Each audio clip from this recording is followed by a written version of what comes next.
This week on Notsam Wrestling, we go over the first Raw and SmackDown of the Heyman Bischoff era, or was it? We talk about Seth Rollins' Twitter apology, Booker T versus Matt Riddle, Mike Quackenbush, the legend, is joining us on the show. Happy Independence Day. This is Notsam Wrestling. This is Notsam Wrestling. Introducing your host from New York, here is Sam Roberts. There has been content coming out the wazoo. Welcome to Notsam Wrestling. Feel like I've been saying that a lot. That's because of all these bonus shows we've been doing. We've been doing so many bonus shows, they haven't even been all Patreon exclusives. Just over the weekend, I did another bonus show. The last 2 weekends, don't get used to it either, but enjoy them when they're here. The last 2 weekends, I did bonus shows that all of you had access to right there on the podcast feed, wherever you get podcasts, iTunes, Stitcher, Spotify, SoundCloud. You were able to get the bonus shows, hear my interview with Riddick Moss 2 weeks ago. And then last weekend was the bonus show covering the announcement of Paul Heyman and Eric Bischoff coming to Monday Night Raw and SmackDown Live, respectively. If you want to hear what I thought about those and all that stuff, you can go to the podcast feed right now and check out those shows. There was also more bonus content that was put over at patreon.com/NotSamWrestling, audio and video, a post show for AEW's Fyter Fest that we did right after the pay-per-view, and more. Of course, the Discord room being updated all the time. So check all that stuff out. And of course, slowly but surely, all the interviews that happen here on the podcast are making their way to the YouTube channel. So make sure you're subscribed to the YouTube channel. You can even watch the non-wrestling Sam Roberts Now live shows every Friday night at youtube.com/notsam. It really is a thrill to be here. It's Independence Day in the United States of America. And I thought to myself, Sam, what can you do to celebrate Independence Day on Notsam Wrestling? Well, what I could do is I could find me a legend of the Independence and celebrate him on Independence Day. And so that's what I did. The man's name is Mike Quackenbush. I would hope that a lot of you, and I would hope that all of you know who Mike Quackenbush is. But for those of you that don't, Mike Quackenbush is maybe... if you haven't heard of him, he's probably the most important legend that you haven't heard of. Mike Quackenbush started wrestling in the mid-90s on the independent scene. And when I say mid-90s, I mean early to mid-90s, 94-ish. He started wrestling on the independents and really, throughout the 90s, started to develop a major name for himself. This is a guy who, in that era, and for those of you that grew up around the same time that I did, you've got to know the name. I mean, this is a guy who was very well known for his matches with another guy named Reckless Youth. Reckless Youth in the 90s was the quintessential next guy. Reckless Youth was the name that was on the independents that you were waiting to pop up. You could see him in ECW, WCW, but you were really waiting for him to pop up in WWE. And he never ended up popping up in any of those three: WCW, ECW, WWE. So that was one of the things that I talked to Mike Quackenbush about. What happened with Reckless Youth? But more importantly for Mike Quackenbush, it was the journey of Quack. Mike Quackenbush, who also never ended up in ECW, never ended up in WCW, never ended up in WWE, despite the massive name that he was building for himself across the independents throughout the entire 90s. In 2002, he decided that he wanted to perform the way he wanted to perform, and the way that he wanted to do that was to start his own promotion. That's a little promotion you might have heard of called Chikara. Mike Quackenbush, one of the founders and the head to this day of Chikara, an organization that has certainly revolutionized the way wrestling is presented across the world, in my personal opinion, in terms of the kind of fantasy-based storytelling, in terms of the niche-based performances, and I say niche-based in the sense that it's not this constant quest to get to a bigger building and a bigger building and a bigger building. It's to make the show about the product and allow the audience to be what the audience is. And I think that that's a really revolutionary way of thinking. As a surprise, I mean, Mike Quackenbush went through many injuries. I believe he retired in 2013 and ended up coming back. I might have my years off a little bit. I know when he was a kid and he first started wrestling, he fractured his skull. But in the last year or so, he's been popping up a lot, and that's because he's been at the WWE Performance Center. He's been asked fairly regularly to come in as a guest coach at the WWE Performance Center. A lot of you, if you Google him, one of the first things that'll come up, probably even before Chikara, is you guys will see him in the video that they did with Alexa Bliss training. He was the guy that trained with Alexa Bliss at the Performance Center. But before that, I mean, a plethora of guys came through Chikara and came through Mike Quackenbush's wrestling school. At the same time that he was becoming this legend of independent wrestling, he was also branching out. You know, he ended up publishing over half a dozen books.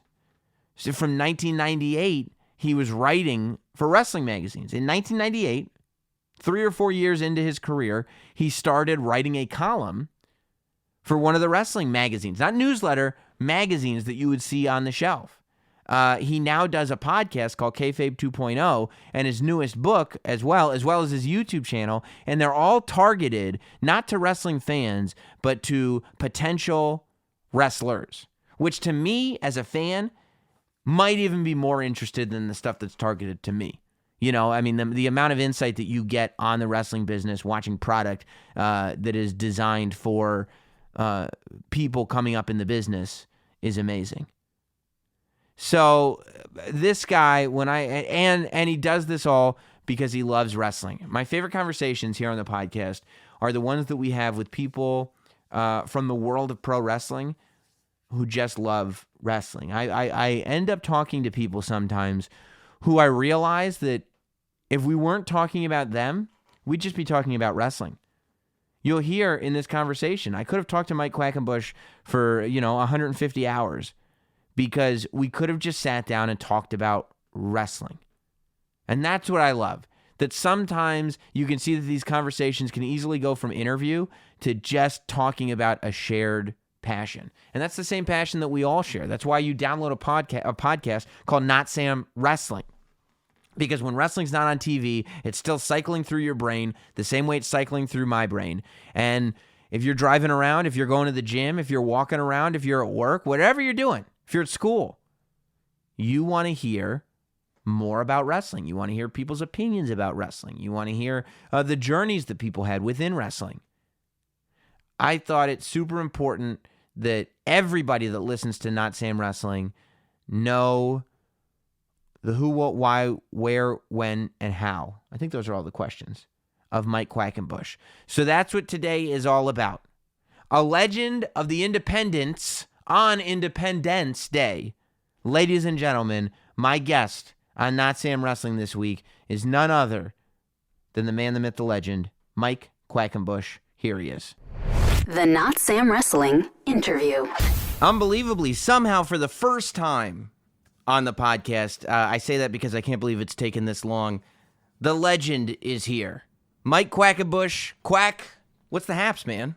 Hey, thanks for having me on. I, too, can't believe it's taken us this long to have an awesome team up. I've been familiar with you forever and have watched your interviews, and then, more recently was watching your interviews knowing that we were going to do this thing. Have you fine-tuned your broadcasting voice? Is your voice something that you trained to kind of, because you enunciate words, so, it feels like deliberately, and as a broadcaster, I kind of pick up on that stuff immediately. Is that something that you worked on from a young age, or is that something that just comes naturally? Well, you're the first person who's ever picked that out. I had a speech impediment when I was a child. I took years and years of speech therapy because people couldn't understand me. So my entire speaking voice is an affectation to a degree because it took me until third grade to be able to speak clearly. Wow. Yeah, I think I never take for granted when people have kind of speak perfectly the way you do. There usually is something that's deliberate about it. I feel like as human beings, we expect everybody else to speak perfectly, but none of us do. So there's usually a reason why it's happening. Yeah. Well, that's very astute, Sam. Yeah. Well, and as somebody in radio who's never had a radio voice, the minute I hear them, I go, how did he get that? So, Mike, I mean, you've been a part of the wrestling world for 25 years now. Is that right? That's right. 25 years. At what point did you start to get the respect that you've kind of risen to now, to the point where people who know wrestling kind of look at you as really one of the great teachers in terms of not only in-ring stuff, but unique psychology? Well, not that there isn't always somebody who's ready at the drop of a hat to take the piss out of me, but I think this new phase of my career, which feels like a weird thing to settle into, where what I do in the ring is now kind of secondary to everything I do outside of the ring. There's a long period of time where everything's really just focused on those 10 to 12 minutes between the bells and the performance that I leave on stage.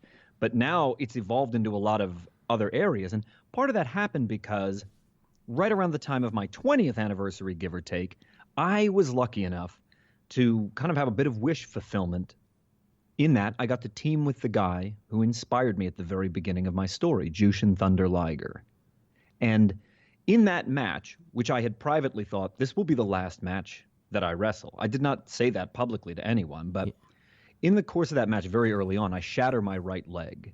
Oh. I'm coming off the corner post with a giant moonsault, and my legs smash into the metal retaining barrier. Oh. And I just split my right leg in a horrific way. And if not for the pads that I had on, so I had a neoprene brace with compression straps and a kick pad that was tied tight. Uh-huh. If not for that, I would have just started gushing blood immediately. Now, of course, later in the back when I took all my pads off, that's when the real horror movie began. But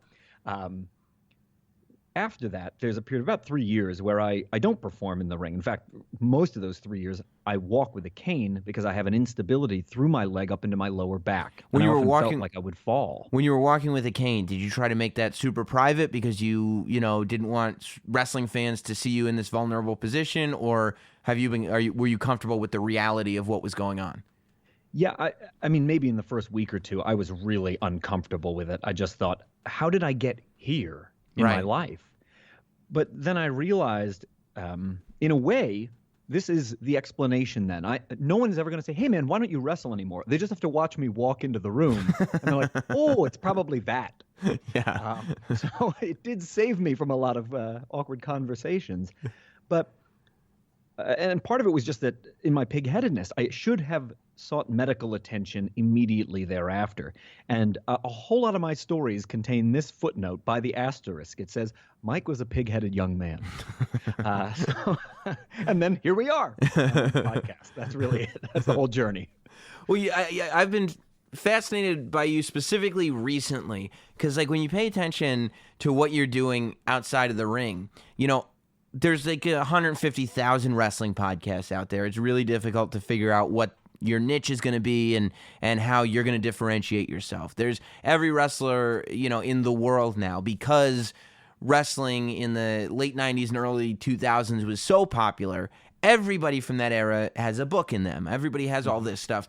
You have taken a pretty major risk, I think, but I like, because you do play to your expertise and you play to an audience that isn't necessarily being played to directly, in the sense that you wrote a book for wrestlers, not for wrestling fans. And the podcast that you do, Kayfabe 2.0, is advertised as being for wrestlers, for people who are training to wrestle. It's about wrestling psychology, and it's not really meant to, I'm sure there's lots of fans that listen just for the insight, but it's not really meant to inform fans of the business as much as it is to talk to wrestlers who are in training right now and explain psychology to them, which isn't an audience that's being tapped into at all, I don't think. Right. And I think it serves two purposes. One, as you alluded to, right, there's nothing that prevents wrestling fans from listening to it. Right, Like, of course. They can download it whenever they want. I'm well aware of that. For a long time, I was of that very conservative camp about we must protect the secrecy of wrestling at all costs. But there's a period of time, like around the turn of the millennium, where that starts to kind of become obsolete. Yeah. Everything you could possibly want to know about the inner workings of our craft, probably at most 3 clicks deep on Wikipedia, and it's all right there. Right. So it's foolish to try and maintain that. Now, I'm not saying we need to do away with mystique or the fun of that. That's not what I mean. But to try and pretend as if it's not there can be a little insulting to our audience. And now I'm kind of at the opposite end of the spectrum, where I believe the more wrestling fans understand the demands of performance, the more they will actually appreciate what we make. It won't ruin the experience for them, which is what I hear as the counterpoint to my argument. I believe they will have a greater appreciation for the craft. So it serves that purpose. The other speaks a little bit to how I began in wrestling.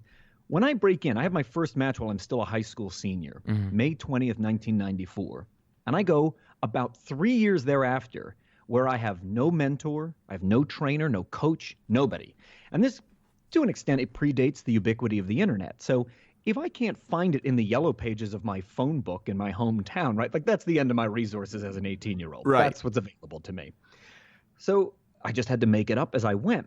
But in that period of time, I had so many terrible injuries. I make so many mistakes because there's no guidance for me. These days, I'm out there, as much as I perform anyway, I'm out there teaching. I go all over the world, whether I teach one seminar, I teach a week's worth of seminars, whatever. And I find more and more people who are like me when I began. They don't have someone to mentor them, or their mentor or coach isn't as available to them as they might need when they're a nascent performer. And I thought, I don't want someone else to waste their most important and formative years doing this without the kind of guidance I know I desperately needed if I have a platform to deliver it to them. And that's a lot of what inspired me to make Kayfabe 2.0, to write the book, 7 Keys to Becoming a Better Performer, or this new thing I just launched last week called Till We Make It. What's Till We Make It?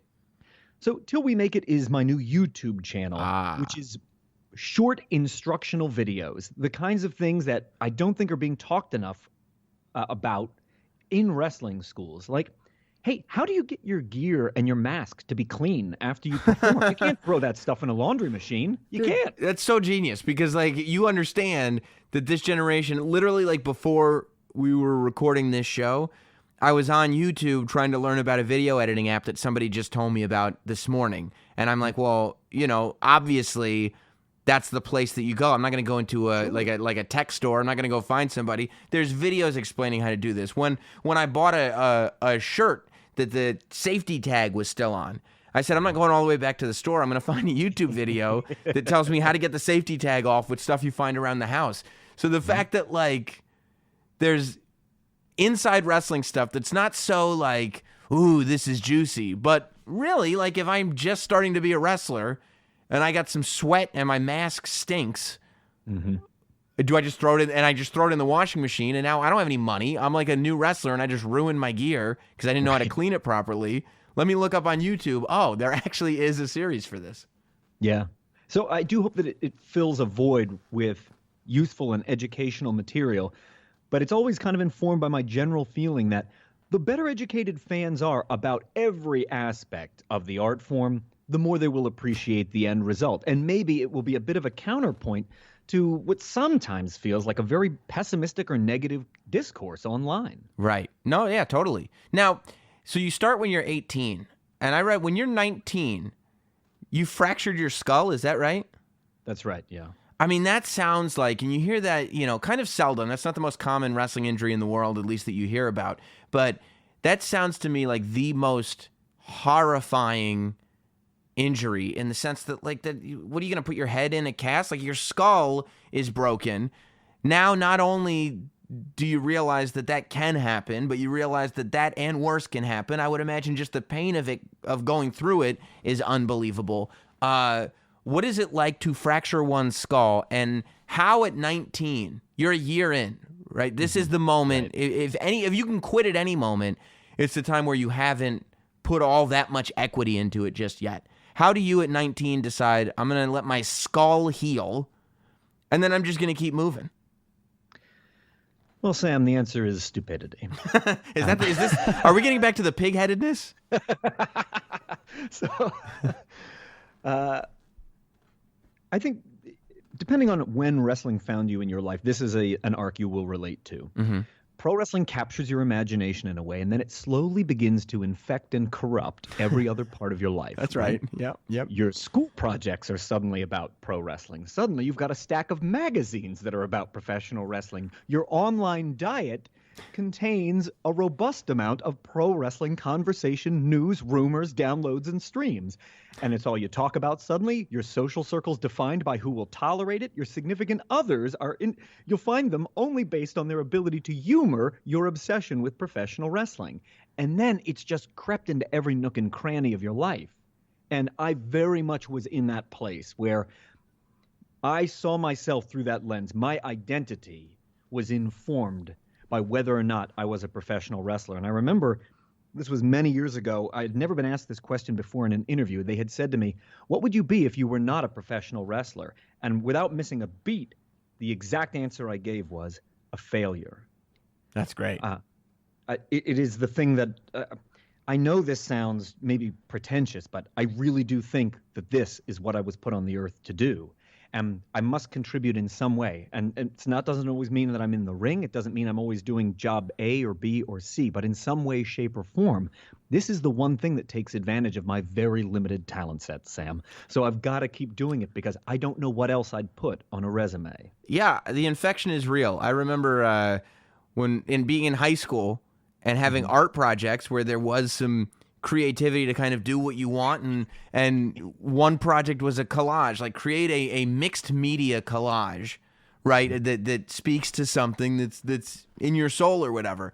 And I had to and going through public schools, you would think it would be for nefarious purposes, but I had to sneak barbed wire into the school in my book bag because my project was it was all pictures of like Cactus Jack in FMW with like canvas, and then I had to like lacquer the barbed wire so that it wasn't pointy anymore when I stuck that to the thing. So I mean, I get it. You can't. It just once it's in your head, if the passion is real, it just can't escape, even if your head is broken. Right. You must find an outlet for it. I think, when I'm still in junior high, that's what compelled me to be a backyard wrestler. Right. I had no outlet for this thing that I loved, and it had to be expressed. It has to be expressed in multimedia art projects. It has to be expressed however it comes out of you. But so you were a backyard wrestler then. I mean, if I'm doing the math, this was the early 90s that you were a backyard wrestler. This was not like the late 90s sort of backyard wrestling boom. This was before backyard wrestling was sort of a big cultural movement. Yeah. Me and a gang of my ignorant friends start doing that in December of 1991 down at a park near my house. So until we would always, be chased away by the police. Right. It's like skateboard kids except wrestling. Right. Yeah. We just did it in singlets. Right. Did you really do it in singlets? Oh, yeah. That's amazing. That's amazing. So when did you feel as a professional wrestler that you had kind of found the ground beneath your feet? How many years into it were you like, okay, I'm starting to build a fan base? Because also, 90s independent wrestling, while there was this kind of boom, much like Backyard, it was a little later than 94, but that boom happened right alongside, the Monday Night Wars and the Attitude Era and all the other booms that were going on in wrestling. And you heard about a lot more in magazines and stuff like that. But this idea that now with YouTube, everybody has access to every wrestler, it was simply not the case. So building a fan base on the independent scene and building a buzz about yourself in the, mid 90s was not anywhere near as easy as it is today. Not to say it's easy, but it was just much harder then. So when did you start to go, okay, I'm not in WWE, I'm not in WCW, but I am a professional wrestler. This is what I do. Maybe it's a long-running case of imposter syndrome. I don't know, but I had even started my own training facility and ran my own wrestling organization for years, and still kind of felt like I wasn't in professional wrestling. Wow. When I was coming up, The early and mid 90s are this interesting transition period where what I would call the territory system era of wrestling becomes the independent circuit. The territories go away, right? And kind of like the last bastion of that is as AWA and World Class are disappearing in the very beginning of the 90s. And then, I know a lot of people look at ECW as kind of the measuring stick for this. When Paul Heyman comes in and sort of takes control from Todd Gordon and it goes from Eastern to Extreme, suddenly there is a different playing field that didn't exist before. The territories are now entirely gone, and the independent circuit has its own, I don't know what you want to say there, like its own sphere begins to exist. And that's roughly as I'm coming in, 1994. So there's this outgoing generation of performers that I cross paths with in every VFW hall, every high school gym, every semi-air-conditioned barn in rural West Virginia, where the old ways of doing things are starting to be done away with. And yet, because those are the veteran performers that I'm on cards with, it seems as if those are the metrics for success. Well, how many sellouts have you ever drawn, kid? Right. Oh, well, who did you ever beat? Oh, what do you mean you've never been in the ring with so-and-so? Oh, you've never even been on TV? Like, why are you even talking in this locker room? Go to some other locker room. Don't waste our time with your existence.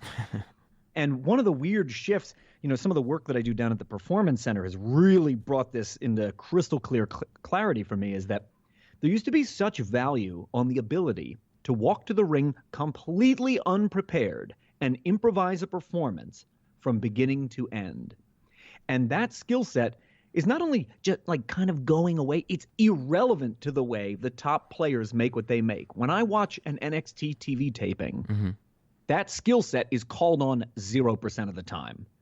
The thing that the veteran generation used to tell me was the difference between being a pro wrestler or, as they would say, being a ballerina. Ballerinas choreograph. Pro wrestlers walk to the ring and wrestle. So I came up with a generation of fellow independent wrestlers where choreography is exactly how we survived. We would sit in the back. We would work out the beats. We thought we could perform this, but that's too dangerous. We can't do that, or that needs more practice before we walk it out on stage. Okay, A, B, C, right through to Z. Let's walk it out there and see how it's received, only to come back and be told, what are you guys, two ballerinas? You're not pro wrestlers. So it took me a really long time to get over that feeling of like, I'm not doing it right. Right, like, yes. I don't know, like I'm just some dumb kid that's making it all up. I've been making it up since I snuck in the door on day one. I'm just making it up in a new version now. Oh, now I make it up, but people listen to me. So would you ever have a thought in your head where it's like, you know what, I got to bulk way up. I got to be a 300-pound guy, and I got to make people believe that I'm a real life tough guy. I'll beat you up in a bar, because I think that what you're talking about is a psychology that goes right along with what you had that you just said in the beginning of your career, which is protect the business. That's what's going to get fans interested, when the reality is that by the time the mid-90s rolled around, the internet is so, kind of everywhere that everybody knows what's going on. The idea of sports entertainment, and this is not true sports in the sense of sports, that, the results have been predetermined and we're open with that. Everybody knows that now. So I think that fans all were aware of that. I mean, I remember at 8 years old being aware that I'm not watching a traditional fisticuffs battle. I'm watching something else, whatever it is. Like, it never occurred to me, real, fake. It just never occurred to me. I'm watching pro wrestling, and that's what pro wrestling is.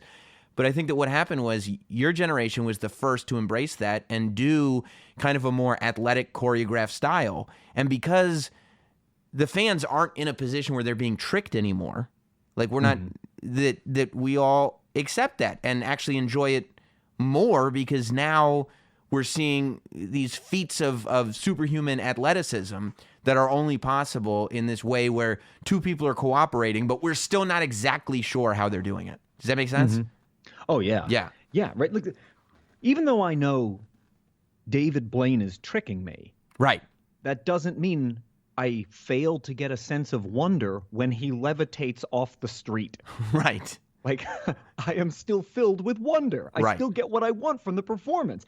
And I still laugh and cheer and boo, even though I am 99% sure the Harlem Globetrotters are going to beat the Washington Generals every time they come to town. Right. It does not diminish my enjoyment of it one bit. Right.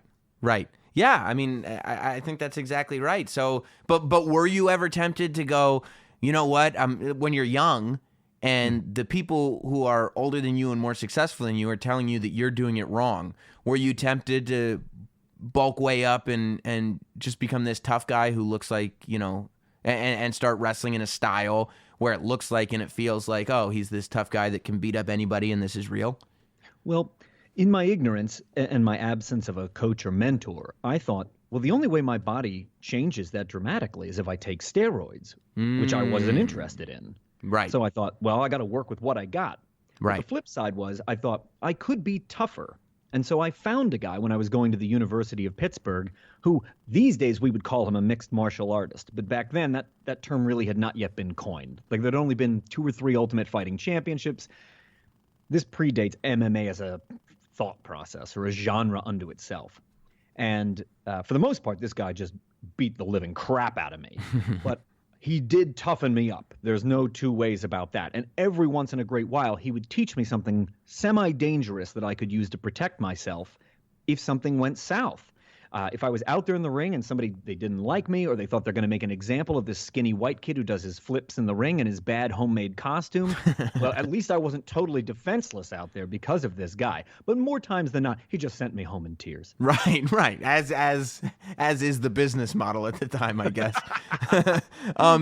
So you did, the first part of when you started really building a buzz on the independents in the mid to late 90s, a lot of what you were doing was the stuff you were doing with Reckless Youth. And I feel like that stuff was really, your names were kind of the first names for me that kind of made me aware that there was a world outside of WCW, WWE, ECW. It's like, yeah, but then there's these other guys. There's Quackenbush, there's Reckless Youth. I think Loki was starting to pop up then, and Xavier was popping up then, and there were these names, and you would go to find local shows and realize there's all this amazing stuff happening. But as far as Reckless Youth goes, I know that he was in developmental for a period of time. Why do you think? Because this has always been something I've been curious about, and I've never talked to him. But why do you think that he never ended up with as much buzz as he had in WWE? This is fascinating that you're bringing this up because I was just reminiscing with an old friend right before we jumped on about this exact topic. Yeah, I mean, I remember like Reckless Youth that was the name. I mean, he I feel like, so much of his attitude matched what the culture was then. There was the coolness factor about him, and then there was the athleticism, and he captured the crowd. I watched him do one show where like it was in front of, I don't know, probably 55 people, and he got everybody to sing Kung Fu Fighting with him as he was in the middle of his match. And I'm going like, well, yeah, he was back then, the next guy when it came to the independents. Why do you suppose that he never ended up doing anything in WWE? So, as you may recall, he has a developmental deal with WWF when their system was in Memphis under Terry Golden. So this is long before there's an NXT or an FCW or any of that. So they're partnered with Terry Golden's Memphis Championship Wrestling, and they're shipping their developmental talent as well as guys who they want to sharpen up. So at the same time, Reckless Youth is going there straight from the independents, and they're grabbing Ron Killings. They're grabbing the first time around American Dragon Bryan Danielson and Spanky. Jim the Anvil Neidhart is there, supposedly getting sharpened back up before he comes back to the main stage. Coming over from WCW is now William Regal is in developmental alongside Tom. Tracy Smothers is there. The Blue Meanie is there. Jasmine St. Clair. It is so wild when you list these names that this is all one generation. I mean, when you talk about Brian Kendrick, Daniel Bryan and William Regal and Jim Neidhart and Reckless Youth, and you're just sitting there going, this was what it looked like then. Yeah. Amazing. He's down there for a period of a year right after he got married. So he moves away from his new wife. And I think that was a miserable scenario for him. Mm-hmm. I know it was for her, and I'm sure it was for him. We would catch up on the phone once a week or whatever. Just, hey, man, what's it like? How is it going down there?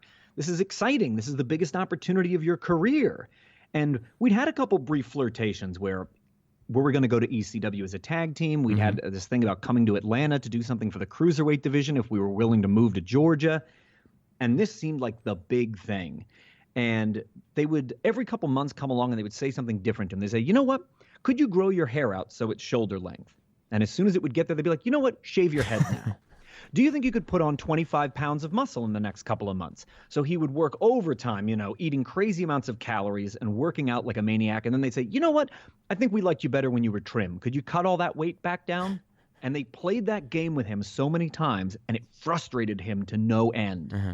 At the end of his initial term, they sat down with him and Ron Killings. They both came up on the same day. And they said, look, if you guys want to stay with us for another year, you're going to be on Monday Night Raw. But, if you don't want to re-sign, thanks for everything. We wish you well in your future endeavors as it goes. And by this point, I think Reckless had just been fed up. And that Friday, he says, no, I'm not re-signing. That Monday, as he's coming back home, R-Truth walks out on Monday Night Raw. Oh, my God. And I don't think, having known him personally for as many years as I did, I don't think he ever recovers from that blow. His passion for the craft just evaporates. And from that moment on, it's really only about the money. It's not about having a great match. It's not about an opportunity. It's not about what influence he's going to have on the circuit. It's about, is this making me money? Because if not, I'm not leaving my house. It's a tragedy. Yeah. What do you take from that at the time? Like, you're watching this and you're kind of, in a way, I'm sure, living vicariously through him. And you see that this didn't work for him. And you see what he goes through. Do you go, I know you didn't grow up a WWE fan, but I'm sure, on some, that still is and was the mark of success to a certain degree. So do you sit there and go, you know what? I just watched what that did to him. I'm going to stick to my own lane over here. I'm not even going to worry about that. Or how do you react to that? And how does your career get impacted by what happened to Reckless? Well, when he comes back, I felt like I don't even know who this guy is. Wow. He is so utterly transformed by that experience. We relate to each other less and less. And even though we found the Wrestle Factory and Chikara together, shortly thereafter, he vanishes. He does a few sporadic appearances as the technician Tom Carter in the very early days of Ring of Honor. Yes. And then just starts no-showing his appearances everywhere and disappears off to regular life where, he's got a beautiful family and he's a very accomplished accountant outside of wrestling.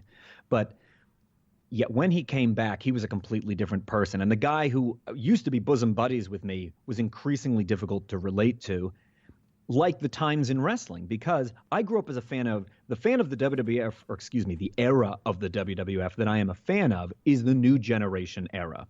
I come in right after Hogan leaves, and as the New Generation transforms into the Attitude Era, I think this is no longer my wrestling. So you love, arguably, and I get this is like, I love the New Generation because a lot of that was, what I grew up with. I remember it so sort of vividly and absolutely was glued to every second of it. But historically, one of the least popular times in WWE history. And I'm always fascinated when I meet people who, no. The New Generation was it for me. And I don't think I've ever heard when the New Generation became the Attitude Era, that's when I knew I was done. Yeah. Wow. The over-romanticization of the Attitude Era always leaves me flabbergasted. It is one of the dullest and least interesting eras in modern professional wrestling. And when I hear people try to defend it, I just sit there, I fold my arms, and I start shaking my head, and I'm like, let me tell you about the ways in which I love Max Moon, the 1-2-3 Kid, and the Repo Man. Yeah. I'm with you. I'm with you. There's a reason why my, Jack's bone crunching figures collection is in a box and my Hasbros are all out on display. Like I'm obviously I'm right there with you. But so you're not sitting there, as all this is going on, the Attitude Era is happening. You're not sitting there going like, if only to be a part of that. You're probably, if you like the new generation and stuff like that, you're probably more attracted to WCW's cruiserweight division and maybe some of the more wrestling-centric stuff that was going on in ECW. Yeah, boy, did you just nail it there. You're exactly right, Sam. And then, because that wasn't enough to fill my voracious appetite, because it's crept into every nook and cranny of my life now, I became a really avid tape trader. Yeah. If I could get my hands on the latest Super J-Cup, I had to have it. If I could get my hands on Triple Mania from AAA, I had to have it. Why did you never end up in ECW? So there was a time when, verbally anyway, there was an offer on the table that we would go in as a tag team. Right. And they brought Reckless in for a weekend tryout. He wrestles Supernova on the first night, and I'm struggling to remember who he wrestles on the second night. But what he came back with was, hey, look, we've been told that we need to go and get matching gear.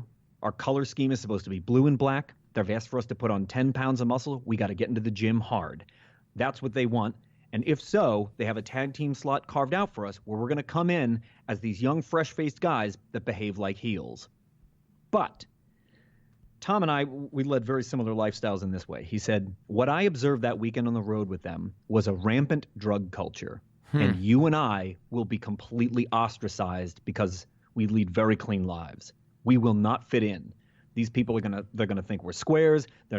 We're just gonna be the complete aliens of the locker room. And he said, I think if we take this opportunity, we're gonna be deeply unhappy. I think we should say no. And we did. Huh. And then, about 2 months later, those guys in blue and black, the young, fresh-faced indie guys who behaved like heels, Christian York and Joey Matthews, showed up on ECW. Wow. And you knew that was your spot when you saw it. I believe that it was. Yeah, that feels like what you were going for. When ECW goes away, is that sort of like a shock to your system in the sense that while I wasn't accepting that opportunity, like that's a big that's a spot that feels attainable, right? Maybe that wasn't the right time, but maybe in the future you'd end up in ECW, and as that promotion becomes a more national spot, you're going like, okay, well, now it's a spot to really make a living, and they're on TV and they're on pay-per-view. When ECW goes away, does that scare you in the sense that, oh wow, like for the first time in 5 years or more, probably maybe the first time in 10 years, the wrestling world is actually starting to shrink, not grow? Yeah. And because I was an ECW fan, right? Like I never missed a week of their TV. Right. I followed what they did fastidiously. Even knowing, oh man, I could have been there playing with those guys.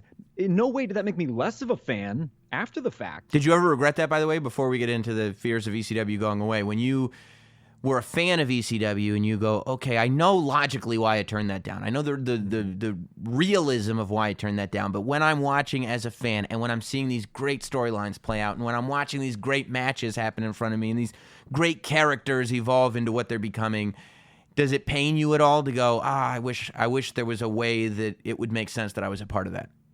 I don't think I ever went through that. And I don't think I felt that way about passing on the move to Atlanta to join the cruiserweight division either. They were just the wrong moves for my life at that time. And I don't know, in all the other ways in which I was fairly ungrounded as a wrestler, I think I was always grounded enough as a person to know that is not the right fit for me. And the right fit will come along. I think what I underestimated was, maybe for that to be true, I'm going to have to make it myself. And you did. And I guess that would be the natural lead into you making it yourself. But ECW shuts down in like 2001, and you start up Chikara in 2002, right? Exactly. Yeah. So was that kind of a response to being like, okay, this is for real. ECW is gone. This is a wake-up call. WCW has become what WCW has become in the early 2000s, and that was, gone. By 2002 it was gone. Yeah. Do you sit there and go, well, WWE is what WWE is. It's already overflowing. They've already got too many people on their roster than they know what to do with. If I want to do things the way I want to do them, I'm going to have to create Chikara. More or less, that's it in a nutshell. What you just said. That vacuum that opens up when ECW and WCW are gone, it feels so daunting to everyone that's not at the very top level in WWF. It's this chasm that opens up. Now the industry leader is infinitely far away. There aren't those stepping stones, right? I could go from ECW to WCW to the industry leader. I could see how those stones line up for me to skip across the water. But now they've sunk. They're gone. And in that chasm, what happens in that vacuum, there's a bunch of companies that emerge almost immediately trying desperately to be the next ECW. Right. Like WWF is mainstream radio. Someone else wants to be the alternative radio station. And they're all, whether it's XPW, all these companies start coming along trying desperately to ape that general edginess of ECW. But that's monotonous. Yeah, but as a fan, I was there for it. I remember when CZW first started, and I got to get these tapes because maybe this will fill my ECW void. And at the time, I was like, no, this isn't it. And I've actually kind of warmed up and then cooled off and then warmed up to CZW. I think, CZW has done a pretty great job of figuring out who they are over the last, 15 years outside of that ECW identity. But XPW was the same. I mean, XPW, I was like, okay, well, they got money and this is probably going to feel just like ECW. And it just wasn't. It was so clearly, they found a couple of the elements, the hardcore, like you said, edginess of ECW. And they were just trying to mimic that over and over again. And you were like, no. This isn't it. But to turn around and go, well, maybe we start a promotion that's not anything like ECW. Maybe we create an alternative that is so insane and fantasy-based that it will create its own fan base. And that, I feel like, is what Chikara kind of became and is still to this day. Right. I don't know that it was as conscious as, let's make a counterpoint to what this latter-day Attitude Era is like, where we're occasionally showing a woman's exposed breasts on TV, and the language is trending R-rated, so much as it's an expression of just the weird things that I love. It's growing up on nerd rock and Bronze Age comic books, and that's what comes out of me. But you have to be in a position where you're like, I'm doing this because this is the product I wish existed, which is a lot easier to do from a place of financial independence. I think that a lot of people would mimic ECW, maybe partly because there's a passion for it, but in reality, you're going, I want my independent promotion to become a national promotion that makes millions of dollars, so I'm going to copy the stuff that worked before. To go out there and just go, yeah, I like really weird stuff, so that's what I'm going to do. You have to be in a position where you're going, as long as I can make a living, I'll be fine. I'm fine appealing to the people who like what this is, and if they don't like it, or if it's not the most mainstream thing in the world, and it never is, that's not the goal anyway. This is going to sound like such an oblique reference, but I remember seeing a documentary as the Comedy Channel is becoming Comedy Central. About Mystery Science Theater 3000. Yes. I don't know if this speaks to your heart at all. But sure, I love Mystery Science Theater 3000. They'd asked Joel Hodgson. Yeah. They said, when you made this 3-hour-long show where you and some puppets sit around mocking bad movies, who did you imagine, the audience to this would be? And Joel's answer to that was this. I'm paraphrasing. We never asked ourselves, who's going to watch this? We told ourselves, the right people will watch this. And right. That is really, from day one, the mantra of Chikara. To maybe offer two contrasting examples here. A couple years ago, I don't know, maybe 7-8 years ago, I saw U2 on Lincoln Financial Field. According to online estimates, there were 102,000 people at that concert. Wow.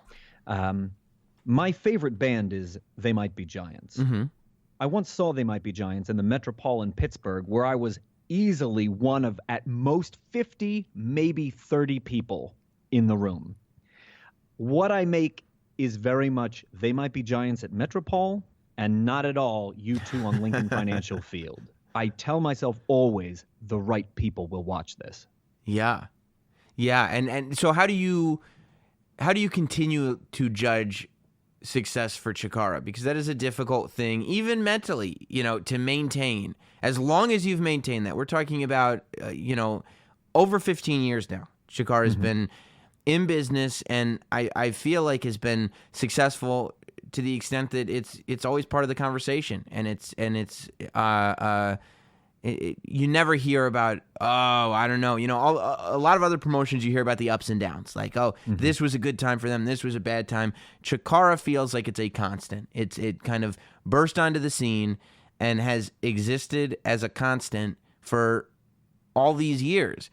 To you, is that constant a measure of success? Is it, how do you, I don't know, internally, how do you measure whether or not your company is successful? Well, I don't know that I know the answer to that, Sam. What you're asking is something I wrestle with mentally a lot. To me, the crazy risks that we've taken as storytellers, to me, are like the real highlights. When we do something that's incredibly outside the box, when I feel like I took, wrestling used to fit neatly in this box, and I've slowly started to push those boundaries out a little bit.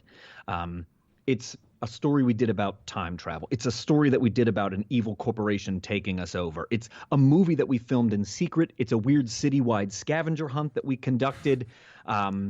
It's a secret season that we filmed without anybody leaking anything onto the internet so we could release it all at once. Whatever those weird things are, and they're not all financially successful. I can't pretend like, oh man, and when that was over, you know what? I woke up and there was a leather sack on my front door with a $sign spray painted on it.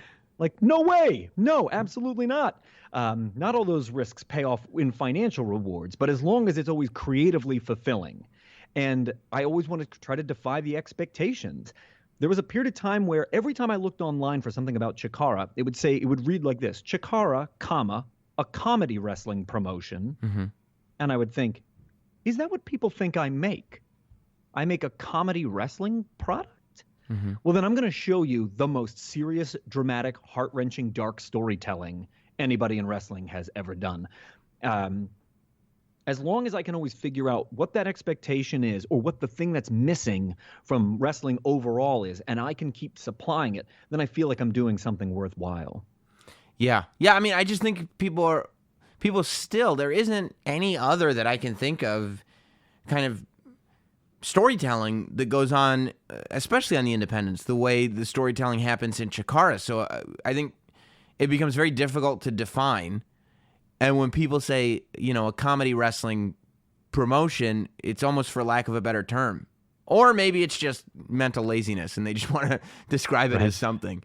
It always felt like a slap in the face to me. But I realized why people come to that conclusion. If you've only ever seen 2 clips of Chikara, it's going to be the viral videos that went out because they were funny. Right. Like, that's what, is getting all the clicks and the retweets and all that kind of stuff. So if that's your only window into what we make, I understand how somebody could come to that conclusion.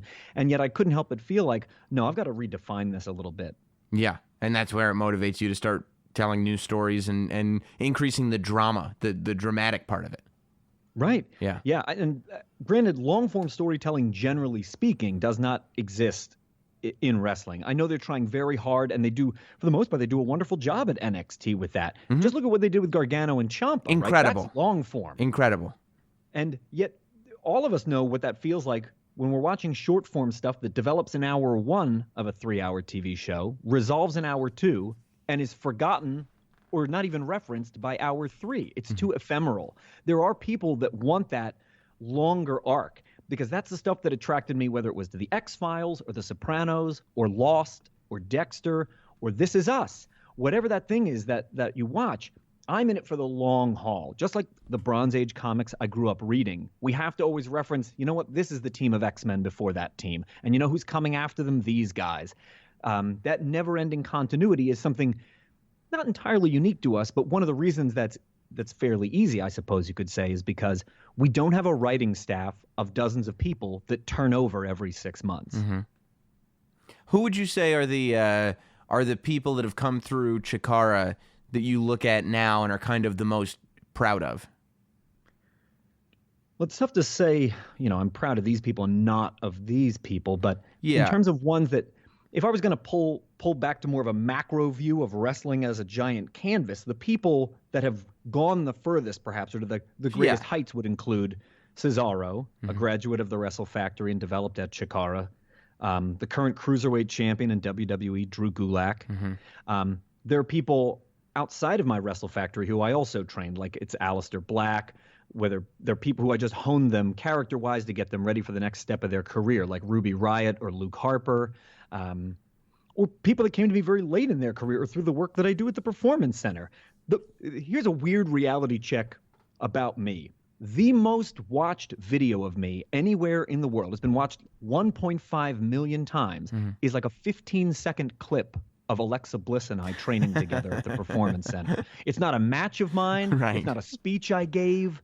It's not some, impassioned plea for understanding about my misunderstood art form. It's Alexa Bliss rolling off my back and kicking my teeth. Isn't it amazing? Like, doesn't that show you the power of what the WWE really is and the machine that the WWE is? Because, I mean, literally last night when I'm like, just going over and making sure there's, nothing I'm forgetting to talk to you about or whatever, and just seeing how people kind of define you and the various bios of you, so many times it was, he trained Alexa Bliss at the Performance Center. And I was like, that was the thing, though. I mean, yes, he did, but there's 25 years before that. Right. How did you end up at the Performance Center? Because I know you're not there full time, but I also know that if you follow any kind of social media, we see you popping up at the Performance Center and NXT live events behind the scenes fairly frequently. Right, and I could be wrong here, but I think I have become the most frequent guest coach in the history of the Performance Center. Maybe I've got that wrong, but just through years and years of being around, I suppose, but of just refusing to go away. And someone who did graduate from my Wrestle Factory, formerly known as Sarah Del Rey, but now just Sarah Amato, she is the assistant head coach at the Performance Center. And 3.5, 4 years ago, I guess when they first started entertaining the idea of rotating a guest coach through, she had put forth my name. And because of her influence there, even parts of the curriculum I had taught her then became the curriculum at the WWE Performance Center. Wow. So the first time I walked in and watched them all doing the warm-ups, I said to Sarah, oh, they warm up the same way we do. And she said, well, why do you think that is? So until and I probably have, as of this recording, worn out my welcome, but I appreciate, every time I'm down there, really kind of just being given the reins. They say, well, right now a big directive is bolder characters. You think you can help? Go on. We need your help. We really need more emphasis on the correct application of holds. Do you think you can help with that? Go on, help. And that's all been very, very validating for a guy who, in many ways, my whole generation of independent wrestlers, Reckless Youth, Christian York, Joey Matthews, all those guys, the only reason we became viable in pro wrestling is because on a May episode of Monday Night Raw in 1993, the 1-2-3 Kid pinned Razor Ramon. You're right. So it comes down to that exact moment. I can tell you why we're in this, why we have an opportunity. And so even if I thought to myself, well, one day I want to go to the Super J Cup in New Japan and that's the real goal, I can't be facetious about it. It feels very validating when they ask me to come down to their state-of-the-art, almost science fiction-like playground in the Performance Center and say, go on, go make us some wrestling, Mike. Yeah, I mean, it's incredible. Is that something that you would like to do full-time should the opportunity arise? Is that something where you'd go, we were talking about moving to Georgia earlier. If they go, okay, you know what? You've been a guest here so many times. Why don't you pack up, head to Orlando, and help us out full-time?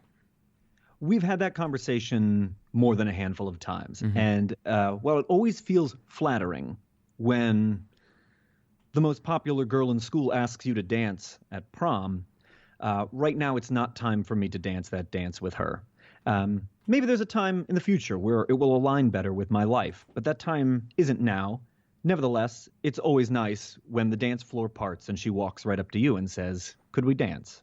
Yeah, I'm sure. But it is something you'd like to keep going back and doing what you're doing now. Yeah, and I think I have all kinds of different ways in which I can help if they're open to it. I do appreciate the fact that our approaches are almost diametrically opposed. Wrestling as business or product versus wrestling as craft and art. Right. And I'm very much at the end of the spectrum that says wrestling is an art form that is ever evolving. But the demands of running NXT or the WWE or any of the other really major organizations that are out there, they need to ship a weekly product. And that weekly product might be 3 hours long, it might be 1 hour long, whatever it is. But that weekly product has to ship. they labor under a whole different set of circumstances than what I can do at my boutique shop home at Chikara. Mm-hmm. So despite the fact that our philosophies are somewhat diametrically opposed, amazingly, there have been very few quarrels on the dates we go out on. Nevertheless, I think I would require a longer learning curve to get good at what they make, because I've had 25 plus years of experience making the other thing. But that's also what's kind of amazing about the Performance Center, not just the physical state-of-the-artness of it all, but the people that are there, and the fact that the WWE will say, you know, Quack's specialty is not just in the ring stuff, but the art of it. You can learn the art of it from this person over here. This person over here will teach you the techniques of it. This person over here will teach you the business of it. And you know, people who are able, I feel like, you know, obviously I've never trained there or anything like that, but I feel like when I look at the people who come through there and that are there every day, if you are a person that is able to process and take everything in, I mean, these guys have the potential, guys and girls have the potential to come out as some of the most well-rounded performers that the industry has ever seen, theoretically. I could not agree more. And the coaching staff down there represents such a spectrum. Terry Taylor, Norman Smiley, Robbie Brookside, Johnny Moss, Scotty Too Hottie, Serena Deeb, all overseen by Matt Bloom. They've got people with an incredible diversity in their bodies of work, and all of them available to you 5 days a week to help you get better at. It's as if they don't have they have an expert for everything. They have an absolute expert for everything, in addition to which you've got the guest coaches coming through. So one of the last times I was down there, Steve Kern, who was Skinner back in the New Generation era, and before that, of course, he's in the Fabulous Ones with Stan Lane. So he begins. But as we talked about, I'm with you on the Skinner thing. That's Skinner to me too. Yeah. Right. And one, he could not be less like Skinner. Uh-huh. He is so well-groomed and unbelievably polite, it will blow your mind. And he has perfectly white teeth. So here I got to tell you this story to a fellow Skinner fan. Because, of course, what I wanted to know is, you have such perfect teeth. Did it drive you nuts to have that chewing tobacco in your mouth all the time as Skinner? And he said, I refused to put chewing tobacco in my mouth. So what that is I would take black licorice nibs and just chew them up in my mouth. That's what it was. He said, I like licorice, but I hate tobacco. That's incredible. That is incredible. And isn't it like the nicest, most polite, like, no, I was chewing black licorice, but like portraying this. Oh, that's great. I love that. What a great tidbit. Has there been anybody that you've worked with, you know, without going into detail that, you know, you wouldn't want to? Is there anybody that you've worked with at the Performance Center that you sit there and you go, man, I knew I thought this person was good, but wow, this person is fantastic? Oh, to be sure. There are times where my opinion of someone has changed almost instantaneously. Like I would show up and I would think, well, to me, that person's a very one-dimensional performer. Mm-hmm. And then all you really have to do is watch them strut their stuff up close and you realize, like, wow, I really had that pegged wrong. I love those moments of enlightenment where I kind of get to see the whole picture, because there are so many people that populate the world of professional wrestling. You're not going to have a personal interaction with them all. It's just impossible. It's simply impossible. But, you know, there are people I watched one of their matches once, or, I bumped into them years ago when they were just starting and I remember they stunk it up. And the reality is, by the time that you get to the Performance Center, there is something about you that you do better than everybody else. And it's just a matter of letting that thing shine. That was something that I always thought was one of the many, many things that made Paul Heyman so brilliant in his presentation of ECW, was the laser-like focus he had on honing in on the one thing that made somebody unique amidst all others, and his ability to enhance it. Yeah. And I still think that he's done that better than that specific trait. I think that Paul Heyman historically did better than anybody I've ever seen do this. Yeah, he is singularly talented when it comes to that. And if I had to try and put a point on it, because I do get asked a lot about So what is the thing, right? If I want to go to the Performance Center, if one day I want to compete for the industry leader, what is the thing that you see that runs through all the 100+ people on the floor of that PC? And although this seems really generic, I mean it very sincerely. It is how driven they are.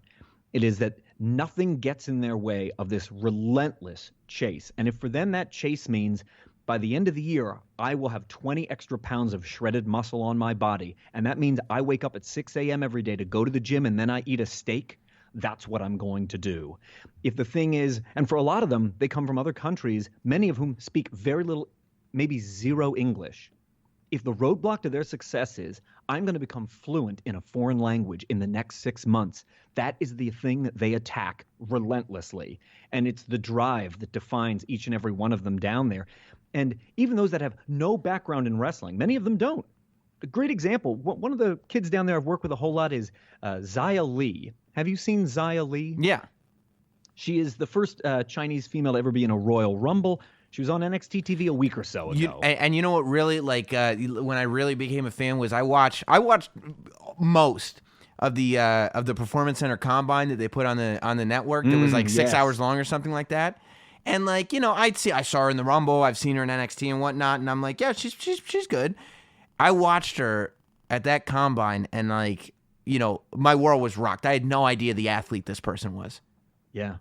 And believe me, I think they're filming this right now. She's at home in China. Mm-hmm. I think they are trying to document a bit of her story as she came up in a village that was overrun by crime, and she actually basically becomes the defender of her neighborhood and the small businesses and helps turn things around because she realizes from a young age, being bullied, she needs to learn how to protect herself, her brother, and her mother.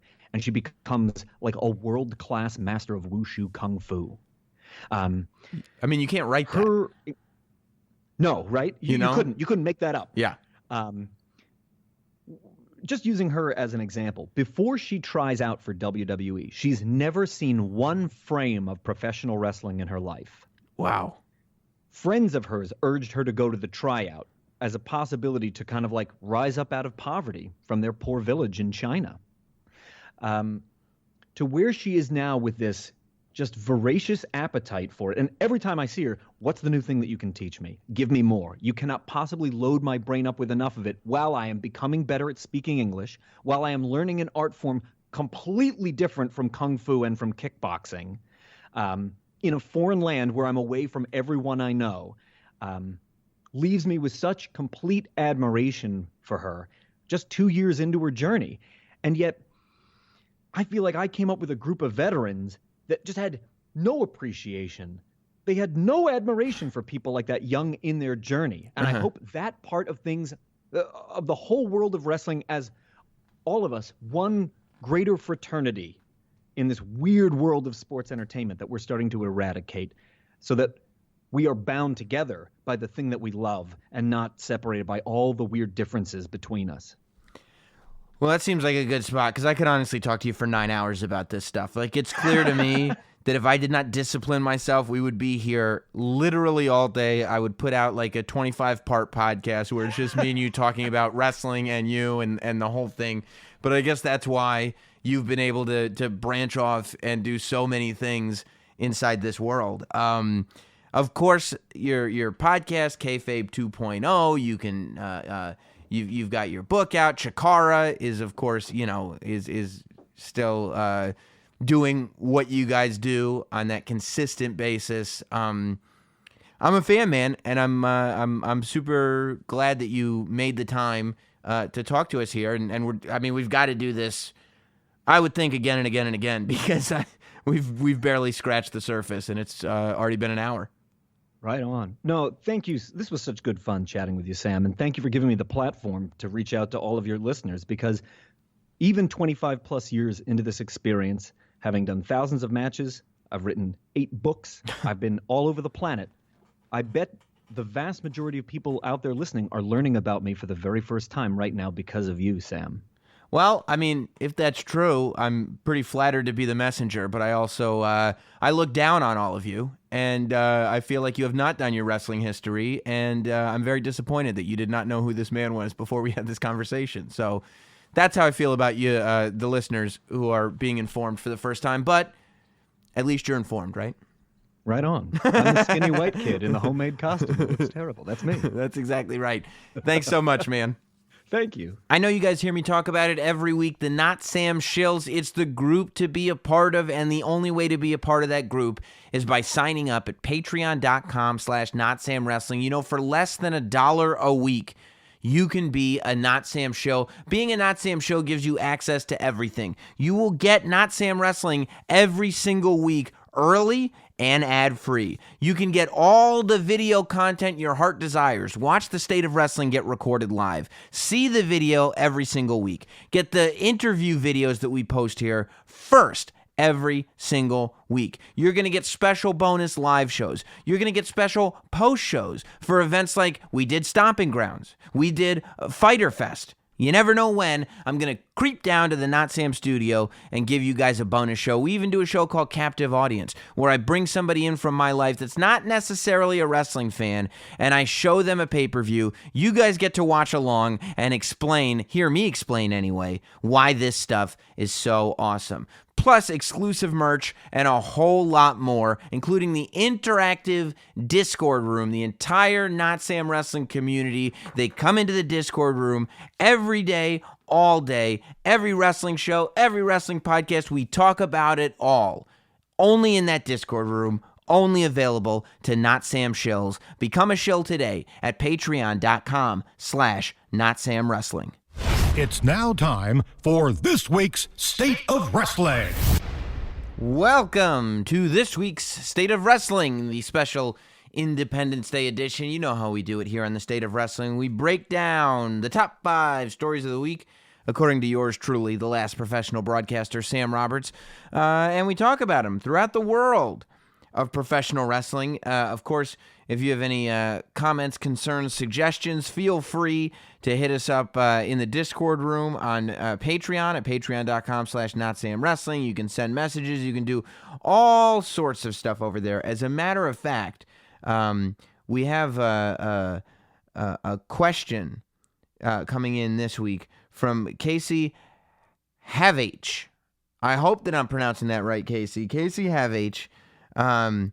Who says, my submission for the State of Wrestling topic is about Seth and Becky. I hate to be negative, but the Seth and Becky stuff on Raw this week made me cringe a bit, and I think it could hurt both characters. Their in-ring promo was super awkward. I don't really want to see that side of Becky. I want to see her kick ass. Same with Seth. I know you've talked about their relationship on screen before, but this week's Raw was too mush for me. Oh, too much mush for me.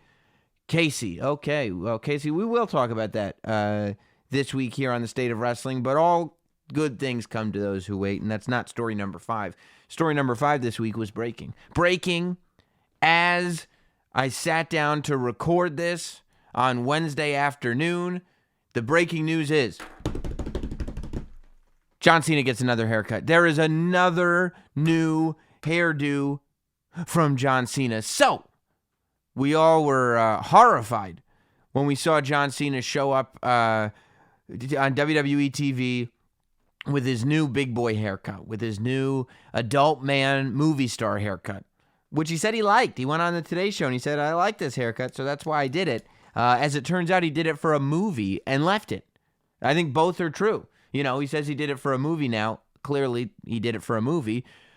But he stopped filming the movie a while ago and he left it, so I guess he liked it. That was the comb over, you know, when he doesn't... I don't think he really needs a comb over. But it just was not hustle, loyalty, respect. When somebody gets by wearing jorts and having a true crew cut, for all the years that John Cena did, it becomes jarring and earth-shattering to see them with an adult man haircut, especially when they're still wearing jorts. There is something about wearing jorts and having an adult man haircut that really highlights the silliness that jorts bring to the table in 2019. However, that haircut is gone. He posted a video. WWE's Twitter account posted it as well. He spoke the whole thing in Mandarin Chinese, which is incredibly impressive because his accent, I mean, it seemed pretty good to me. It didn't seem like it was a put on. It didn't seem like he was struggling with it. He said the slow word's slow, the fast word's fast. Now, I don't speak Mandarin, So I don't know for sure if he did it right, but it sounded right to me. Didn't sound like he was faking it, but he shaved off the sides. He left it a little bit long on top, but as he said in the video, the new haircut that he just got done for another movie. He's filming a new movie right now, and they wanted him to switch up his hair. So I definitely think it looks younger now. It looks a little more like the old John Cena in the sense that the sides are shaved. But yeah, I think it's a good move. I think his haircut aged him, personally. And also, I don't know, man. When John Cena steps back in a WWE ring, but he's got his movie star haircut, he doesn't seem like he's fully committed. You know, when John Cena steps back into the WWE ring, it's so important that he looks like he's ready for a WWE ring. That's one of the reasons why the WrestleMania spot was so good this year. Even though it was just talking, when he came out as the Doctor of Thugonomics, he had a hat on. He had a hat on, so we didn't see the rug that was sitting underneath it, you know? So congratulations to John Cena. Ladies and gentlemen, we've been waiting for this day to come for a very long time. John Cena got a haircut. Story number 4. I think that's worth a story. Story number 4 is Fyter Fest that went down on Saturday, last Saturday. It was AEW's second show ever, not really a pay-per-view, but certainly a show that marked who they were as a brand and started to establish what AEW was more so than they've ever done before. It's not something you can do at a press conference, and when it's your first show, people are just excited to see the first show. Now, for those of you that don't think I talk about AEW a lot, you really should subscribe to the Patreon page if that's what you're looking for, because I did an entire post show right after Fyter Fest went off the air. You can go on. Every tier of Patreon has access to it. It's got audio, video, live. Whatever you sign up for, you're going to be able to get some form of that show. But we broke down everything there. So I'm not going to go match by match or anything like that. I just think that a couple of weird things happened. You know, AEW did a lot of talking before they showed up on the scene. And two of the things that they really enforced were wrestler safety and presenting a more sports-like product. Both of those things felt like they weren't being followed on the show last Saturday. Neither one of those things felt like they were being followed at Fyter Fest. As far as wrestlers not being safe, I mean, multiple pile drivers, and then more importantly was that chair shot. You know, ironically, I thought that the the Jon Moxley Joey Janela match was great. Like, I thought that's exactly what it should have been, and Moxley spitting out the thumbtacks and everything, I thought that was great. And I'm not against hardcore matches at all. I love hardcore matches. I love deathmatch wrestling. But when you say you're going to... I mean, they almost implied that wrestlers were getting health insurance in their first press conference, when what they really said was employees will get health insurance, which doesn't apply to all the wrestlers, which is the same deal they have in WWE. But an unprotected chair shot to the head, definitely a weird thing to present in 2019 as the product that is not only taking it more seriously, but taking health of wrestlers more seriously. And they said, well, the chair was gimmicked, is what they said. The Young Bucks and Tony Khan both said the chair was gimmicked after the pay-per-view. Cody Rhodes, I think, got 12 staples in his head. They said no concussion. But they were bringing up concussions and CTE on commentary an awful lot. And even if the thing had gone perfectly, just the visual of seeing an unprotected chair shot and having the commentators talk about CTE is problematic in and of itself, in the sense that while maybe your performers are okay, you know, you're trying to go back to normalizing chair shots to the head.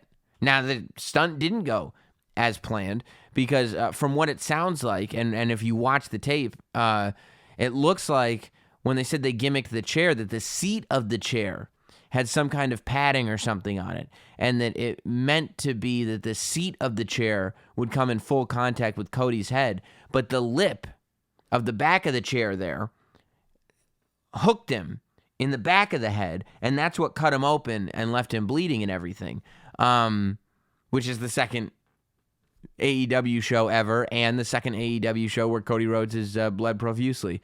So, I think that there is an easy way, even if it was just an error, there is an easy way to avoid those errors, and that's to not even do gimmicked, unprotected chair shots. Kind of just go, okay, we've kind of figured out that this is not what we're doing anymore. And as far as taking it more sports-like, the whole pre-show was like joke wrestling. Other than the tag match was really great. But other than that, the librarian thing, I think everybody universally agrees didn't work at all. And having the sponsor of the show be in the hardcore match, and some people said like, oh, it's just a goof match. Number one, that goof match is the match that's leading into your main show. That goof match is the match that's supposed to be convincing people to go download the Bleacher Report app, which is nuts because I'm sure people turned off that show at the end of the pre-show going, I don't want to watch this. And secondly, I mean, when WWE, can you imagine if WWE was being brought to you by KFC and they did a full-on, 15-minute, 10-minute match between R-Truth and Colonel Sanders? People would be rioting. I mean, people would be, this is why the WWE is out of touch. This is what's wrong. So that whole thing, I didn't understand at all. I do think that AEW will probably learn from those two things and move forward very, very differently.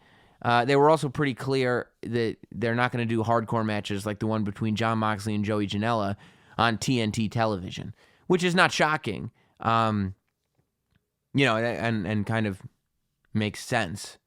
I don't know if you're not going to be doing that regularly. I don't know why you're putting that on your second show. But other than that, I think Joey Janela's stock rose 1,000%. I think Sean Spears being brought in, even though it was with the chair shot, into a place of prominence. The Young Bucks and Kenny Omega all look like stars. A lot was done right with the show too. So, all in all, an imperfect show, but I like that we're at the point now with AEW where we can officially start watching this promotion build and grow. Because here's the other thing. You start pointing out mistakes that they made. Well, it is their second show. This is when they should be making mistakes. It's all about seeing what they correct. They've got another show in a couple of weeks, same night as Evolve's 10th anniversary. But I don't think they've announced if they're televising the Fight for the Fallen or not. I'm assuming it'll be on Bleacher Report, but I don't really know. And then after that, it'll be All Out, and then they'll be on TV. So I do think that you'll see changes taking shape based on the reaction of the show as we go with AEW. And that's going to be super fun to see. Story number 3, speaking of Evolve, your boy Booker T's got himself back into a little bit of controversy. So, Matt, I said, speaking of Evolve, it's because Matt Riddle is going to be, I believe, facing Drew Gulak at Evolve, at the Evolve 10th anniversary, which they're going to air on the WWE Network. But, Matt Riddle got the whole world talking about him during Super Showdown when he was tweeting at Bill Goldberg, who, after Goldberg blocked him, Matt Riddle just went balls to the wall. And basically put out multiple tweets explaining why Goldberg was like the worst wrestler of all time, and that he always stunk and that he stinks. Booker T, not too appreciative of Matt Riddle saying these things. He went on his podcast, the Hall of Fame podcast, and said that before Matt Riddle starts criticizing other people, maybe he should go ahead and come down to Houston and train a little bit with Booker T, because Booker says he's seen Matt Riddle do his thing. He's seen Matt Riddle in the ring, and Matt Riddle needs a lot of work. That's what he needs, a lot of work. Now, I don't know if that's 100% fair. Whoever knows with Booker T. Booker could be up to his old shenanigans, just trying to get some publicity drummed up for the show. But Booker T could also feel that way. I know Booker T takes this stuff pretty seriously. And to see a young guy insult a legend, maybe it rubbed Booker the wrong way. I could certainly see that. I don't know that Matt Riddle has as much to learn as Booker T is making it seem like. but I'm not going to sit here and question the 5-time. You know what I mean? That's my guy, Booker T. I'm not going to sit here and question him. However, it does seem like Matt Riddle is fairly well put together. From physique to performance to everything. He connects with the audience. All of his matches have been good. So, I just thought it was interesting that Booker decided to pull no punches and let Riddle know exactly how he felt about him, and it wasn't necessarily good news. Speaking of not necessarily being good news and controversy and tweets, story number 2 this week is Seth Rollins apologizing. So we talked about this last week, and I talked about how I was in favor of it. Seth Rollins, of course, going after some people, including Will Ospreay. So I guess I missed something here. I thought that when I was talking about Seth Rollins and the tweets he was sending out about WWE Pride, I was trying to have a conversation about the bigger picture. But there were a couple people, I get all the feedback on the podcast, and there were a couple people who thought I was, number one, purposely not mentioning Will Ospreay, which is silly, and number two, that thought I was completely avoiding the real point, which is the issue that people had was that he made that douchey comment about comparing bank accounts, which, yeah, that's douchey. But I guess it didn't even register to me that one individual tweet was so offensive that it took us out of the context of the bigger picture, which is the WWE Universal Champion going on Twitter, and instead of just taking it and saying, "Well, we're gonna, when they go low, we go high. We're the big dogs in town, so they can go ahead and take their shots, and we'll just keep doing what we're doing." Like, no, to push it forward and say, "Hey, screw you. I love where I'm working, and I love this place." And and once he said the comment to Will Ospreay, and that Seth Rollins believes that what the WWE is presenting is the best wrestling product in the world. I like that there's people in WWE saying that, and that was my point last week. But I guess a lot of the real heat came down for that one individual tweet where Seth Rollins, I think Will Ospreay was saying that he worked more than Seth Rollins, and Seth Rollins responded by saying, "Well, I made more money than you." And I'm paraphrasing in a major, major way, which, it's not a nice thing.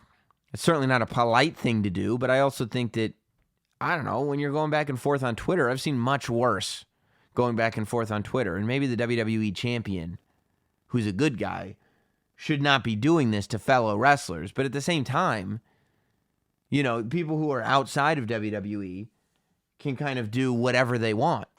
You know what I mean? And can tweet whatever they want. So I still don't have a major problem, and I would have been fine if Seth Rollins had never apologized. I mean, and that's nothing against Will Ospreay. I like Will Ospreay.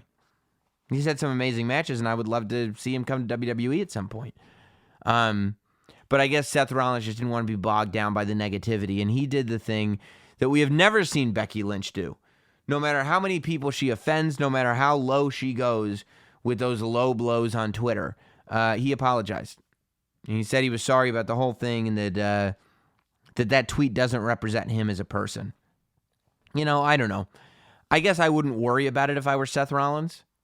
I think that at the end of the day, fans of Seth Rollins should let the performance speak for itself and not really worry that much about what is going on Twitter unless it's so egregious that it needs to be pointed out. But, at the same time, I guess Seth Rollins knows that Twitter, for pro wrestlers, Twitter is a facet of their character, really.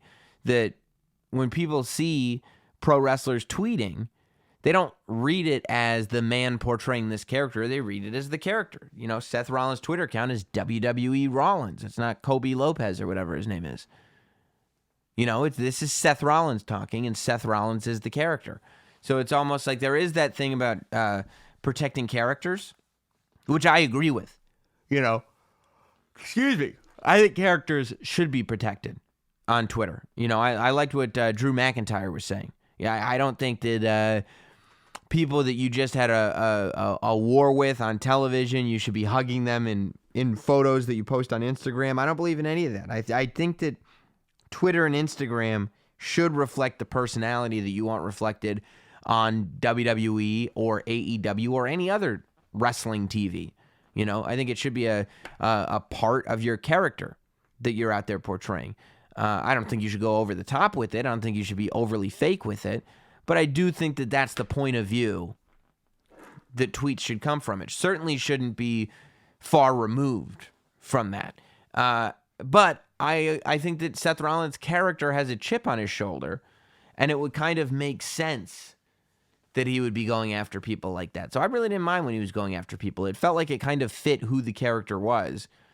But I guess the apology does too. You know, when you see Seth Rollins and Becky Lynch in the ring together, when you see them cutting a promo together, there's no doubt that Becky Lynch comes across as far more aggressive. Far more like Becky doesn't give a turkey, where Seth Rollins may have a turkey to give because he wants to be the representative of WWE, which, you know, it is what it is. But I guess Seth Rollins felt that he did what he thought was right. You know, I don't think this will ever go away. I think the people that are offended by something like that will continue to be offended regardless of an apology. But if it helps Seth Rollins sleep at night, I'm all for it because I want Seth Rollins to be comfortable. Big story of the week, you know, and again, this required a bonus show, was at the end, I mean, literally the same morning the podcast comes out last week, WWE announces that Paul Heyman is going to be the executive director of Monday Night Raw, and Eric Bischoff is going to be the executive director of SmackDown Live. Now, I did a whole bonus show about this and my theories and what I thought, and that bonus show is actually available outside of Patreon. It's available on Patreon, obviously, but the audio is available for free for anybody. It's right on the podcast feed, so wherever you got this from, SoundCloud, Spotify, Stitcher, iTunes, if you missed the bonus show that we put out over the weekend, go back and you can hear all my opinions on the announcement of Eric Bischoff and Paul Heyman coming back into the fold as executives of WWE. And while you're, you know, going through the old podcast, go ahead and jump on iTunes and leave us a 5-star review or rating and a nice review. It helps us. But I don't think anybody quite knew what to expect from Raw and SmackDown this week. You know, there were rumors floating around. Of course, there was the advertising material that went out with Paul Heyman and Eric Bischoff's face on it. But at the same time, people were hearing that these two wouldn't be on-screen television characters, but number two, there were reports on the internet that they may not actually be starting until around August. You know, I think ultimately this move is being made for October. You know, this move is being made for the big Fox move. WWE is treating SmackDown moving to Fox not like it's just switching channels, but like this is the next era in WWE. They're going to be on broadcast television across the United States. Fox. It's a big deal. So I think that they are trying to separate products once that happens. Of course, one will be on Monday, one will be on Friday. So travel-wise, it makes it a little tougher to just have everybody do both shows. And that's why I think they're establishing two very different brains to be in charge of two brands that hopefully will be very different. But I think the wheels started turning in just about everybody's head when Raw went on the air this week. And you started with Braun Strowman versus Bobby Lashley. Very typical match that you would expect to see on an episode of Raw in 2019. But this one was pinfalls count anywhere. And within the first 10 minutes of the match, Bobby Lashley, I think, Braun Strowman ends up spearing Bobby Lashley through the stage, through the video wall that's on the stage. Sparks went everywhere. Corey Graves dropped an S-bomb. They went to a wide-angle shot. They really made it seem real. They said the word hospital when they got back on the air, which you never hear on WWE TV. They loaded Braun and Bobby into separate ambulances, which I thought was a nice touch. And immediately people are going, this is a Paul Heyman show. This is a Paul Heyman episode of Raw.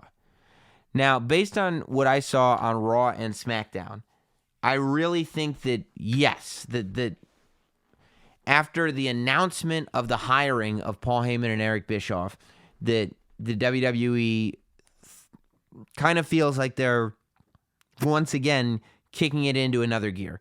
And they feel like they're kind of reestablishing exactly what they're doing. You know, you had a lot going on Raw. I said it on Twitter, and I stand by it. The first hour of that show was the best first hour of Raw all year. And the episode as a whole might have been the best episode of Raw all year.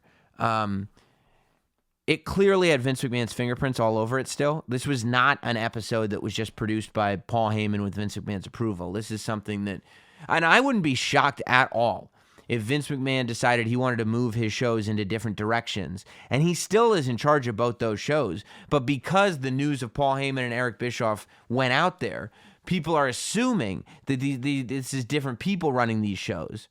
And maybe we'll look at some of these changes with a far more open mind.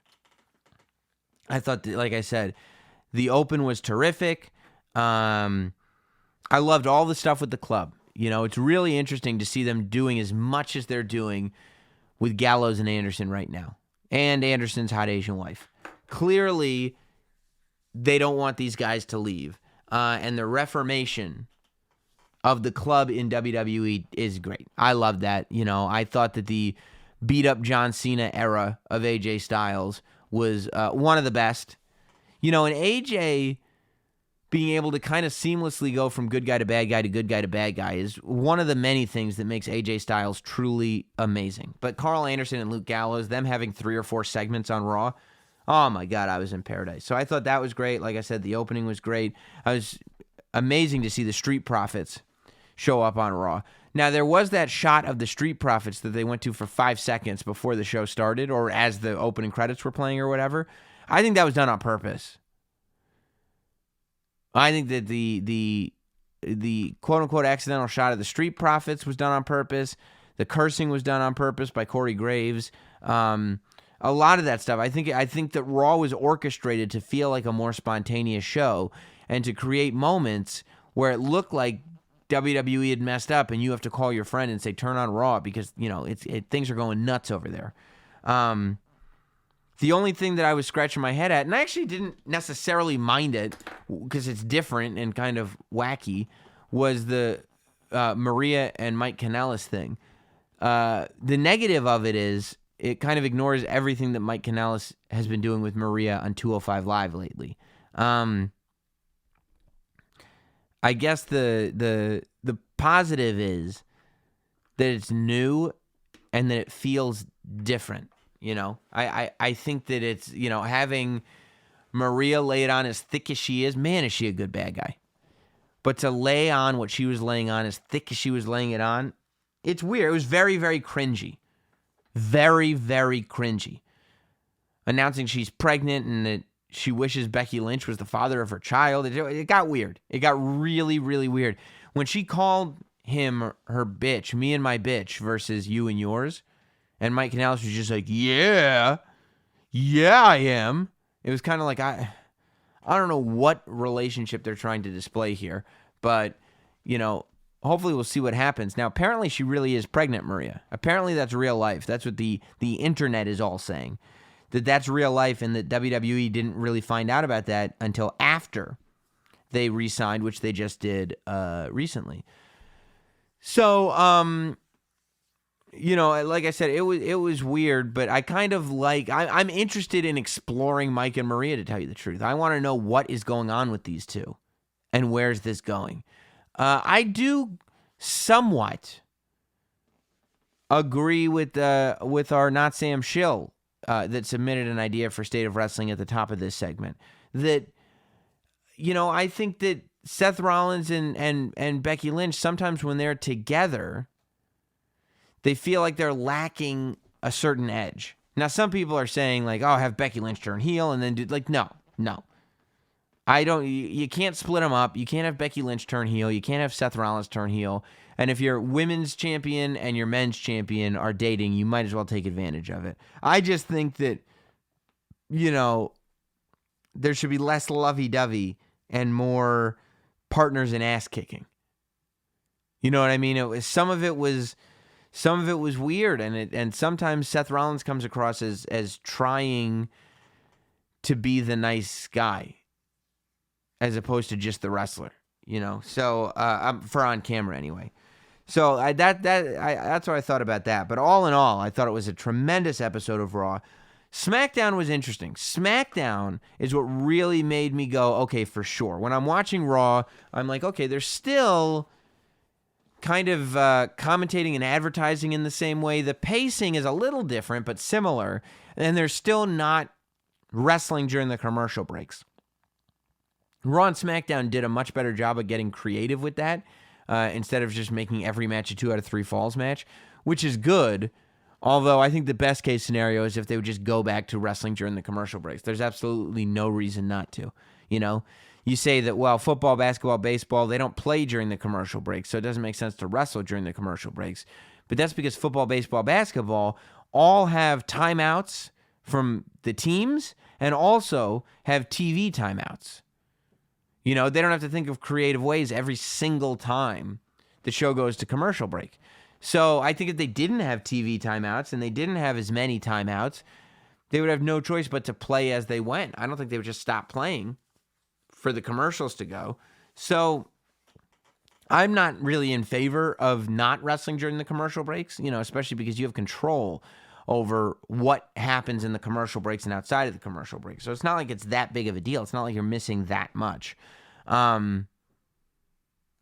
But yeah. So I did think they were more creative though this time than they were last week. Also, you know, Drake Maverick and R-Truth are just MVPs of the century. MVPs of the century. We move on to SmackDown, and I thought SmackDown was really interesting because it didn't feel like somebody else was writing it. It just felt like a change was being made. You know, new characters getting highlighted, whether it was Aleister Black hyping up to Extreme Rules, whether it was Shelton Benjamin just randomly kind of looking around with his eyes, whether on both shows it's Nikki Cross and Alexa Bliss together getting more attention than they've ever gotten, and rightfully so. I think they're great together. I think they're super, super interesting. And, you know, who would have thought it for Nikki Cross? But I thought it was a little weird that Kevin Owens just became a good guy all of a sudden. Sami Zayn not on the show, and Kevin Owens was kind of tired of Shane McMahon's guff, which is news to me, you know, and I don't think it was ever really explained why that happened.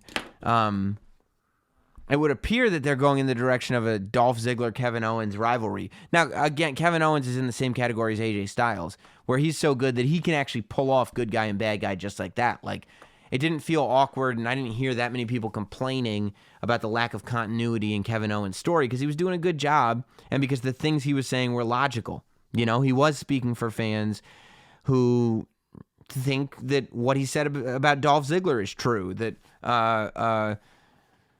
don't want to see him kind of just read questions instructed to him by Shane McMahon. So I thought he did a good job. I was just surprised that he was a good guy.